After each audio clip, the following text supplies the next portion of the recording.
Hello everyone, welcome back to knowledge for future study channel. अगर आप channel पर नए हो तो सब्सक्राइब जरूर करके जाएं।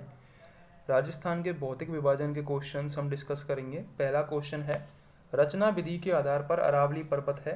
अरावली पर्वत मोड़दार है और बलित पर्वतमाला के अंतर्गत आता है। अगला क्वेश्चन है, राजस्थान में बेंटोनाइट के प्रमुखतम उत्पादक जिले कौन कौन से हैं? तो बाड़मेर, बीकानेर, सवाई माधोपुर। यहाँ पर बेंटोनाइट प्रमुखतया उत्पादित होता है। बाड़मेर, बीकानेर, सवाई माधोपुर। गोंडवाड़ प्रदेश राजस्थान के किस बृहद भू आकृतिक विभाग का भाग है? तो जो गोंडवाड़ प्रदेश है वो पश्चिमी शुष्क प्रदेश में आता है और लूनी नदी बेसिन का भाग है। लूनी और जबाई नदी बेसिन, लूनी और जबाई ये बहती हैं पश्चिम में, ठीक है। तो पश्चिमी शुष्क प्रदेश का भाग है गोंडवाड़ प्रदेश। अरावली के निम्नलिखित शिखरों के अवरोही क्रम का सही समूह है जरगा, अचलगढ़, सायरा और कोटड़ा, ठीक है। ये प्रमुख क्रम है अरावली की पर्वत चोटियों का अवरोही क्रम।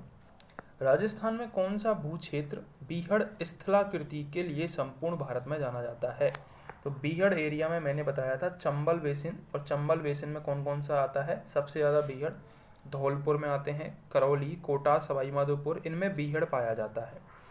राजस्थान में मरुस्थलीकरण का मूल कारण है तो वर्षा की न्यूनता या फिर वनों की कटाई भी एक प्रमुख कारण है। राजस्थान में विंध्यन कगार क्षेत्र किस प्रकार की चट्टानों से निर्मित है? जो विंध्यन कगार क्षेत्र है वहाँ पर बालू का पत्थर ज़्यादा पाया जाता है, विंध्यन कगार क्षेत्र। राजस्थान में मरुस्थलीकरण के लिए कौन सा भौतिक कारण नहीं है?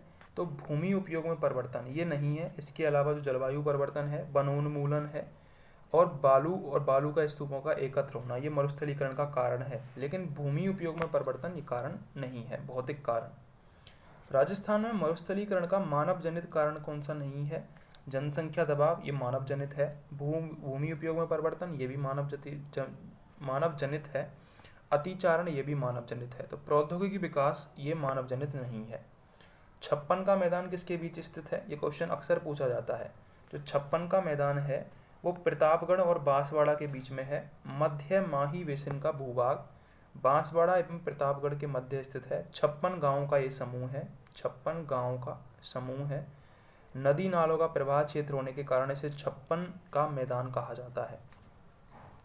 कुंभलगढ़ और गोगुंदा के बीच स्थित पठार कौन सा है? तो मैंने बताया था बोराट का पठार। कुंभलगढ़ और गोगुंदा उदयपुर में है और कुंभलगढ़ राजसमंद में है। इनके बीच का जो पठार है बोराट का पठार है और इसकी सबसे ऊंची चोटी है जरगा, ठीक है।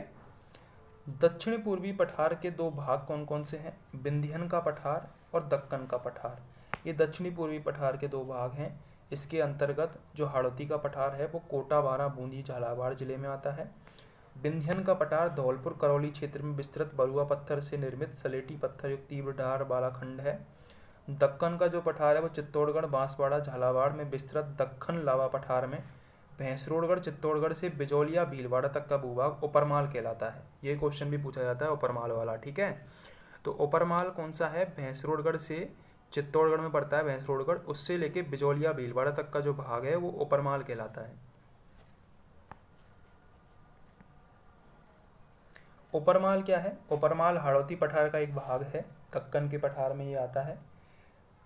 भैंसरोडगढ़, चित्तौड़गढ़ से भीलवाड़ा तक, बिजौलिया तक जो भाग है वो उपरमाल कहलाता है। थार मरुस्थल की स्थलाकृति किस प्रकार के बालू का स्तूपों से फटी पड़ी है? तो करेक्ट आंसर है इसका पैराबोलिक बालू का स्तूप पाए जाते हैं थार के मरुस्थल में। अरावली पर्वत श्रृंखला राजस्थान में एक जल विभाजक है, बिल्कुल सही बात है ये। अरावली पर्वत श्रृंखला मरुस्थलीकरण को सीमित करती है, ये भी सही है, लेकिन व्याख्या नहीं करता है।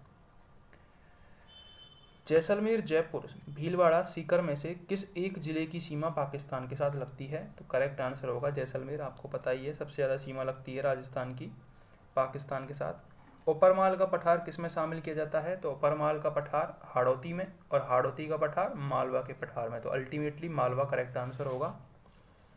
अरावली के निम्न शिखरों में से सबसे नीचा शिखर कौन सा है? तो इनमें से तारागढ़ सबसे नीचे है, क्योंकि कुंभलगढ़, सज्जनगढ़, रघुनाथगढ़ की ऊंचाई है 1057 मीटर, 55 मीटर, ठीक है। तो ये भी ऊपर है तारागढ़ से। तारागढ़ की है 873 मीटर, ठीक है। तारागढ़ सबसे नीचे है इनमें और जो अजमेर जिले में है। राजस्थान के दक्षिण से होकर गुजरती है तो कर्क रेखा गुजरती है। 23 सही 1/2 डिग्री उत्तरी अक्षांश राज्य के दक्षिण भाग में बांसवाड़ा एवं डूंगरपुर जिलों से गुजरती है।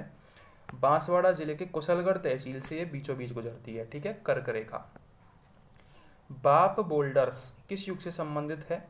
ये कार्बोनीफेरस युग से संबंधित है बाप बोल्डर्स।